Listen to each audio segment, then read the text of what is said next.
Dan saya yakin kita tuh pasti sering punya masalah dengan seseorang. Gimana caranya kita diam? Gimana cara Nabi diam ketika diomelin oleh Aisyah radhiyallahu anha? Ngomel, diam. Aisyah ngomel kepada Nabi, enggak menceritakan aib orang lain, enggak mencela, cuman ngomel karena lagi cemburu. Nabi diam. Beres Nabi diam, baru Nabi nanya, "Udahan Aisyah?" "Udahan." Terus Aisyah mau apa? Udah. Jadi enggak didebat sama Nabi. Padahal Nabi kalau mau mendebat, hadisnya banyak banget. Tinggal sesungguhnya saya bersabda, kan beres ya. Udah selesai. Tapi kok Nabi enggak pakai hadis? Kok malah kita yang pakai hadis Nabi untuk mendebat? Sementara Nabi pemilik hadis enggak pakai hadis buat berdebat. Kalaupun beliau berdebat, perdebatan yang positif, perdebatan yang konstruktif, yang membangun, yang memberikan hasil yang insyaallah tetap menjaga akhlak. Itu yang disebut dengan wajadilhum billati hiya ahsan.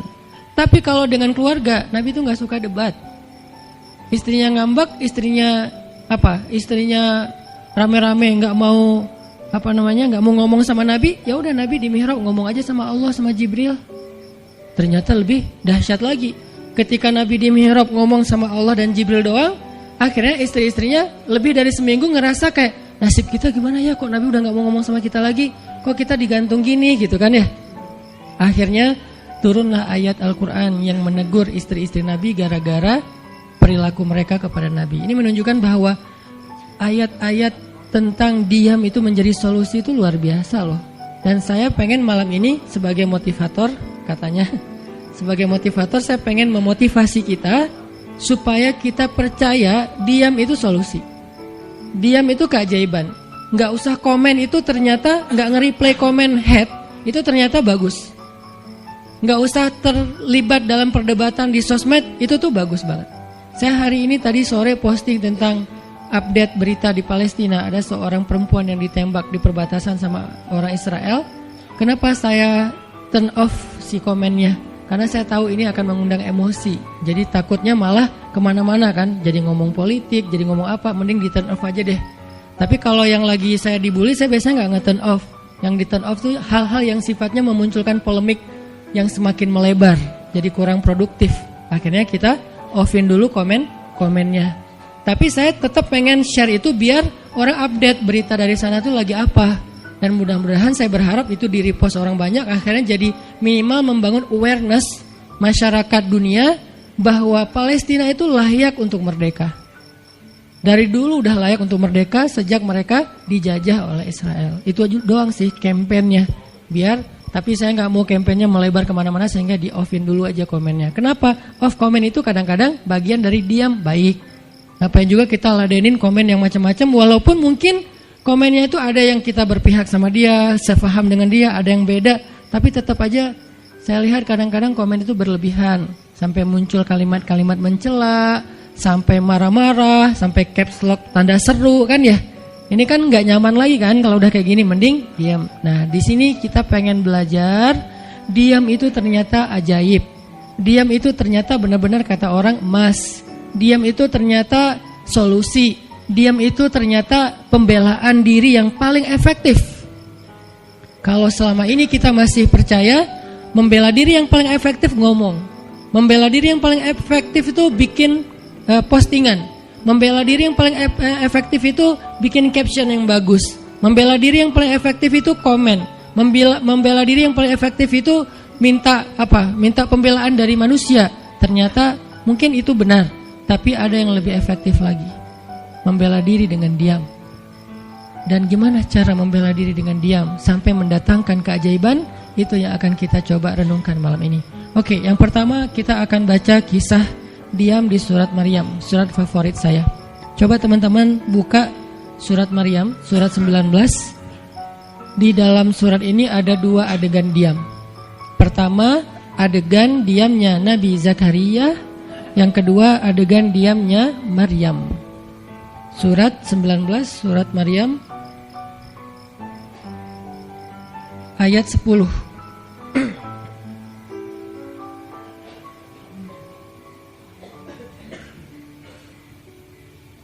Sekaligus kita pengen belajar kalau kita lagi diam pas kita dicerca, ketika kita sakiti, ketika ada masalah dengan seseorang. Kalau kita diam, kita ngapain? Gitu kan gitu ya. Nggak diam doang kan, kita ngapain?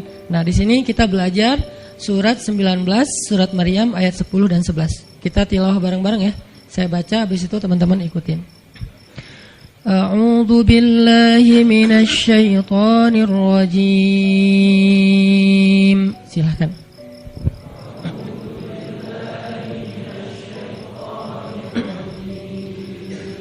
Bismillahirrahmanirrahim.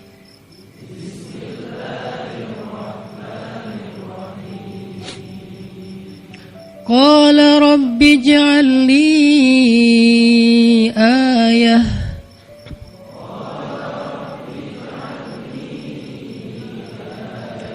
Qala ayatuka alla tukalliman nasa thalatha layalin sawiyya.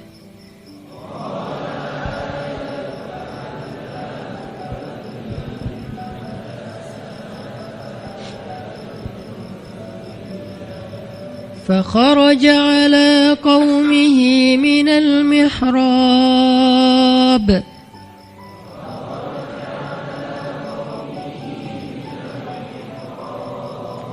فأوحى إليهم أن سبحوا بكرة وعشيا.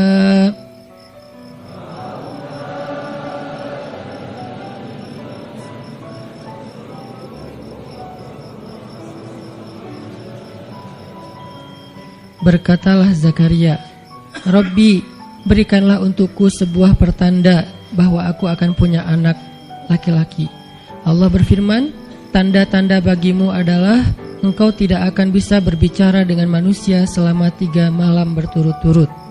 Maka keluarlah Zakaria kepada kaumnya dari mihrabnya dan memberi mereka isyarat, supaya mereka bertasbih kepada Allah setiap pagi dan petang. Ini adalah adegan, kita lanjutin sekitar 2 menit sebelum azan.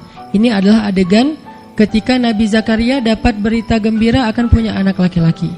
Karena Nabi Zakaria berdoa minta anak laki-laki dari sejak nikah sampai usia 80 tahun. Kurang lebih sekitar 50 tahun berdoa. Lama banget, ya Allah beri anak, ya Allah beri anak. Sampai iparnya udah punya anak keren namanya Maryam. Iparnya adalah Imran. Udah punya anak keren banget, cewek, solehah, dari kecil udah beribadah di Masjidil Aqsa. Zakaria masih minta anak, ya Allah, ya Allah, ya Allah. Sampai puncaknya Zakaria ngelihat Maryam dapat makanan dari langit. Zakaria datang ke mihrab Maryam, terus di situ udah ada makanan yang bukan dibawa oleh Zakaria. Zakaria nanya, anna laki hadza ya Maryam? Maryam dapat dari mana makanan ini? Kata Maryam, huwa min indillah, dari Allah. Kata Maryam, gimana caranya? Kata Maryam, Allah punya cara sendiri. Allah yarzuqu may yasha bighairi hisab. Terserah Allah gitu. Masya Allah, Masya Allah. Zakaria kagum sama Maryam. Langsung pergi ke mihrabnya Zakaria, sholat. Dan di dalam sholatnya Zakaria berdoa, hunalika da'a Zakaria rabbah. Di saat itulah Zakaria benar-benar nangis berdoa kepada Allah, ya Allah, Rabbi habli min ladunka dzurriyyatan thayyibah innaka sami'ud du'a. Ya Allah, beri saya anak seperti dia, seperti Maryam. Engkau maha mengijabah doa dan saya enggak pernah berputus asa meminta kepadamu. Udah 50 tahun lebih. Tiba-tiba Allah bilang, ya Zakaria, inna nubashshiruka bi ghulam ismuhu Yahya lam naj'al lahu min qablu samiyya. Zakaria, sekarang kami akan perkenankan doamu, kamu akan punya anak, beri dia nama Yahya. Belum pernah ada anak seperti dia yang soleh di muka bumi. Zakaria kaget, walaupun doa, tapi beliau masih berpikir kayak, gimana caranya saya punya anak? Ini kayak tarik-tarikan antara logika manusia dengan iman. Imannya percaya Allah Maha Kuasa, tapi logikanya gimana caranya? Istri saya sudah tua, saya juga udah tua. Lalu Nabi Zakaria bertanya untuk biar lebih tenang, supaya logikanya nggak ragu lagi. Kalau imannya udah mantap, tinggal logika. Zakaria tanya, beri saya ij'al li ayah, beri saya bukti, tanda, gimana cara saya punya anak. Kata Allah, tandanya, alla tukalliman nas salasa layalin sawiyya. kamu tiba-tiba gak bisa ngomong. Kamu sehat, kamu gak punya masalah, tapi kamu gak bisa ngomong. Mau ngomong tuh gak bisa. Kamu bisa tilawah, kamu bisa zikir, tapi kamu gak bisa ngomong. Bisa subhanallah, subhanallah, subhanallah. Bisa alhamdulillahi rabbil alamin. Gak bisa. Jadi baca Quran, kalau ada Quran, tapi dulu kan Taurat ya. Baca Taurat bisa, zikir bisa, hayya ala sholah, kalau azan ada azannya bisa. Pokoknya semua bisa kecuali mau ngomong tuh gak bisa. Masya Allah ya, luar biasa. Kenapa? Karena Allah pengen Zakaria zikir aja 3 hari. Jangan ngomong dengan manusia walaupun ucapannya baik, kecuali zikir. Jadi kalau mau ngomong dengan manusia, subhanallah, masya Allah, alhamdulillah, bismillah, cuman gitu doang ngomongnya. Gak bisa, lu mau kemana? Gak bisa. Insya Allah, gitu. Jadi cuman bisa zikir. Saking Allah pengen Zakaria menghabiskan 3 hari sebelum Allah tunjukkan keajaiban hanya dengan berzikir. Apa poinnya di sini? Kalau kita pengen ada keajaiban dalam diam, maka isilah diam kita dengan zikrullah. InsyaAllah nanti kita lanjutkan setelah sholat isya. Bismillahirrahmanirrahim. Teman-teman semuanya, kita lanjutkan tadabbur kita terhadap ayat di surat Maryam, ayat 10 dan 11, kisah keajaiban yang diperoleh oleh Nabi Zakaria alaihissalam. Dengan Allah anugerahkan untuk beliau anak yang super duper keren, luar biasa, yang bernama Yahya alaihissalam. Dan salah satu cara Allah subhanahu wa ta'ala mendidik Nabi Zakaria untuk menjemput keajaiban itu adalah Allah menyuruh Zakaria untuk diam dan mengisi diamnya dengan zikratullah bukratan wa asiyya, mengingat Allah pada waktu pagi dan pada waktu petang. Artinya diisi dengan zikir. Dan waktu itu Nabi Zakaria menurut ulama tafsir, beliau tidak cacat lisannya, benar-benar bisa ngomong. Hanya tidak bisa bicara dengan manusia, tapi bisa berzikir. Jadi beliau bisa zikir, bisa mengucapkan kalimat-kalimat Alkitab, yaitu Taurat. Beliau bisa membaca ayat-ayat Allah, beliau bisa mengucapkan kalimat bismillah dan seterusnya, tapi gak bisa ngomong dengan manusia. Dan itu terjadi selama 3 malam. Dan akhirnya setelah 3 malam, Nabi Zakaria tiba-tiba dapat berita gembira kalau istri beliau hamil. Ini pelajaran penting banget buat kita. Kalau ini pernah berlaku terjadi kepada Nabi Zakaria, keajaiban dengan cara kayak gini, maka ini juga akan terjadi kepada kita. Itulah alasan kenapa kisah tersebut direkam dalam Al-Quran, supaya dia menjadi pelajaran hudan lil muttaqin. Itu kenapa Allah katakan Al-Quran hudan lil muttaqin, petunjuk bagi orang yang bertakwa, orang yang pengen memperbaiki diri, orang yang pengen dapat solusi. Muttaqin, orang yang pengen wa may yattaqillaha yaj'al lahu makhraja, dapat jalan keluar. Wa yarzuqhu min haitsu la yahtasib, dikasih rezeki yang enggak terduga-duga. Wa may yattaqillaha yaj'al lahu min amrihi yusra, diberikan kemudahan. Wa may yattaqillaha yaj'al lahu yukaffir anhu sayyi'atih, dihapuskan semua dosa. Wa yu'dhim lahu ajra, dikasih reward yang berlipat-lipat. Maka siapa yang pengen dapetin keajaiban-keajaiban orang bertakwa itu, maka jadikanlah Al-Quran sebagai petunjuknya, hudan lil muttaqin. Nah, gimana cara kita jadiin Al-Quran sebagai petunjuk? Jawabannya juga ada di ayat yang sama, la raiba fih, jangan ragukan ayat-ayat Al-Quran, termasuk kisah-kisah yang ada di dalamnya. Sehingga kalau kita benar-benar percaya kisah Nabi Zakaria mendapatkan keajaiban dengan cara diam dan zikir, maka kita coba terapin itu dalam masalah hidup kita, insya Allah kita juga akan mendapatkan keajaiban dan kejutan seperti yang didapatin oleh Nabi Zakaria. Itu pesan poin yang ada di dalam ayat 10 dan 11 surat Maryam. Sehingga buat sebagian orang yang mungkin ngerasa selama ini sering disakiti, sering dicuekin, sering didebat, sering diapain, jangan terlalu diladenin. Kadang-kadang ada teman saya nanya ke saya, Ustadz, ini ada yang ngomongin Ustadz gini di sosmed, perlu kita balas gak nih? Saya bilang, udah diamin aja. Itu tuh santai, tapi sebetulnya itu ada kayak alasan kenapa saya memilih sikap itu. Bukan karena kayak males ribut. Sebetulnya kadang-kadang kan ribut itu kayak nyenengin ya, kayak olahraga emosi gitu kan. Rame-rame di sosmed itu kayak asik kan, kayak kita ngegame gitu kan. Jadi nge-replay komen-komen orang kayak lucu-lucuan gitu. Saya pernah lihat Rachel V-nya bagus juga sih. Ini bukan dalam hal negatif tapi positif, makanya saya sebutnya nama. Rachel itu kan main kemarin ke Australia sama New Zealand. Terus dia lagi foto-foto gitu di sana bareng dengan suaminya. Tiba-tiba ada yang komen, Sel, lo nggak cocok di tempat itu. Tempatnya bagus tapi gara-gara lo jadi kurang bagus gitu. Terus dia jawab, ya gue nggak cocok tapi dompet gue cocok, kata dia. Kadang-kadang perlu digituin juga sih ya, biar paham. Karena kata Ustaz Abdul Somad, sombong kepada orang yang sombong adalah sedekah. Tapi itu mah pilihan. Rachel memilih sikap santuy. Tapi dengan dia guyonin, kalau saya memilih sikap diam aja deh. Karena saya takut kalau saya ngomong malah jadi panjang debatnya, dan saya merasa nggak mampu untuk selalu membela diri dengan argumen. Karena membela diri dengan argumen kadang-kadang ya, kalau bahasa Ustaz Umar Mita, orang yang mencintaimu tidak butuh alasan, orang yang membencimu tidak akan menerima alasan. Jadi kayak ya udahlah, diamin aja.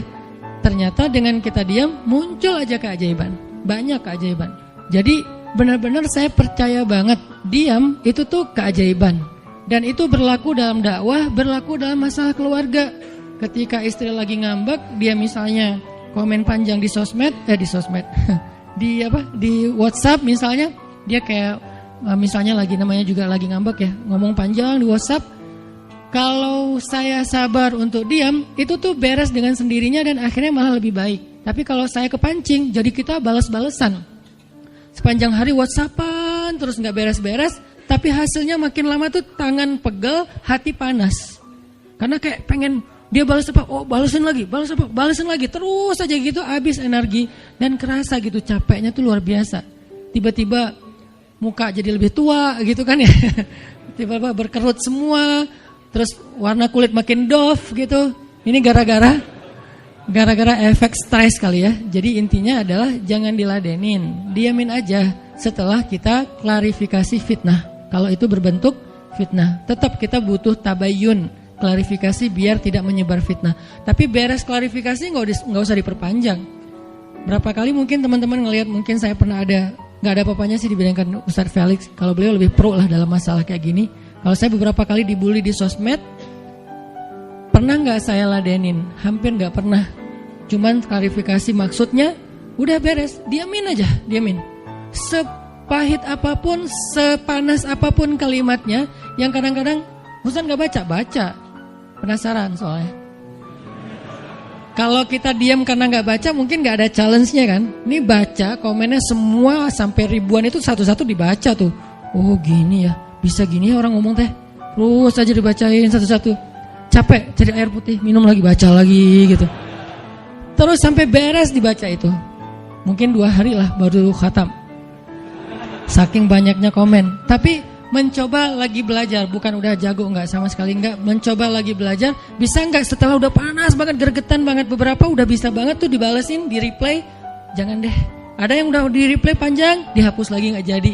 Kenapa? Karena masih belajar yakin diam itu keajaiban. Dan selama ini saya ngebuktiin diam itu emang keajaiban. Kenapa?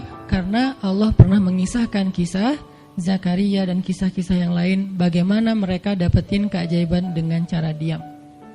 Ini yang kita coba pengen rubah sedikit persepsi kita. Nggak selalu bela diri dengan ngomong. Kadang kita bela diri itu dengan diam.